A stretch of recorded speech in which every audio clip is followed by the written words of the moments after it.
நான் காவியா சண்முக சுந்தரம் திருநெல்வேலி மாவட்டத்தில் மறவராக பிறந்து தேவர் என்பதாக உணர்ந்தேன். படித்து முடித்துவிட்டு பெங்களூரில் 30 வருஷம் பேராசிரியராக இருந்தேன். அங்கே தமிழர்கள் என்கிற அடையாளத்தோடு தேவர்கள் என்ற அடையாளத்தையும் நாங்கள் கண்டுகொண்டு முக்குளத்தோர் பண்பாட்டு பேரவை என்ற ஒரு அவையை பெங்களூரில் ஆரம்பித்து 2 ஆண்டுகள் தலைமை பொறுப்பையும் நான் ஏற்று தேவர் மக்களுடைய ஒருங்கிணைப்புக்கும் ஒற்றுமைக்கும் ஒருவருக்கொருவர் உதவி செய்வதற்குமான ஏற்பாடுகளை செய்து கொண்டு வந்தேன். ஓய்வு பெற்று சென்னை வந்தவுடன் தேவருடைய 100ஆண்டு விழா என்னை தேவர் சமூகத்தை பற்றியும் தேவர்களுடைய எதிர்காலத்தை பற்றியும் தேவர் மக்களுடைய இன்றைய நிலையை பற்றியும் யோசிக்கவும் வாசிக்கவும் எழுதவும் வெளியிடவும் என்னை தோன்றியது.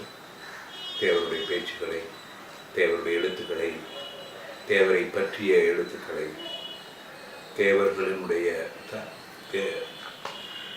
வரலாற்று செய்திகளை மருது பாண்டியர்களாக இருக்கட்டும், புலித்தேவனாக இருக்கட்டும், வெள்ளைத்தேவனாக இருக்கட்டும், இவர்களுடைய வரலாறுகளை எல்லாம் தேவர்கள் தெரிந்து கொள்ள வேண்டும் என்பதற்காக காவியா மூலமாக தொடர்ந்து தொகுத்து வெளியிட்டுக் கொண்டிருக்கிறேன். அப்போதுதான் தேவர் ஆலயம் பற்றியும் நான் கேள்விப்பட்டு பார்க்கிற வாய்ப்பு கிடைத்தது.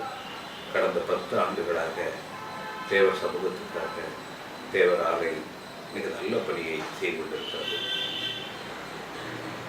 அந்த பத்திரிகையில் தேவரும் தமிழும், தேவர் தமிழ், தமிழ் சார்ந்தவர்கள் தேவர்களாக யார் யார் இருந்தார்கள் என்பதை பற்றியெல்லாம் நான் ஒரு தொடர் எழுதி கொண்டிருந்தேன்.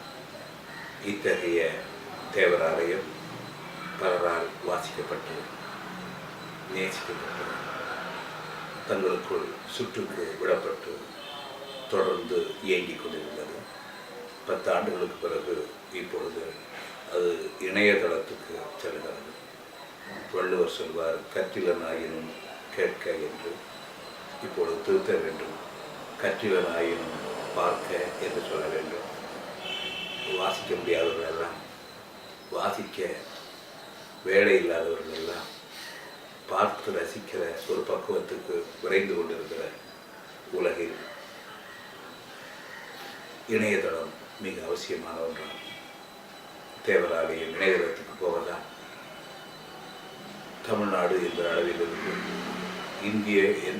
இந்தியா என்கிற அளவுக்கு விரிந்து உலகம் என்கிற அளவுக்கு பறந்து போகிற ஒரு பெரும் வாய்ப்பை தேவராலயம் பெறுகிறது. தேவர்களும் தமிழகத்தை தாண்டி, இந்தியாவை தாண்டி உலக நாடுகளில் உலக தேவர்களாக விரிந்து கொண்டிருக்கிறார்கள். அவர்களுடைய பார்வைக்கு இணையதளம் செல்வது மிக வசதியாக இருக்கும்.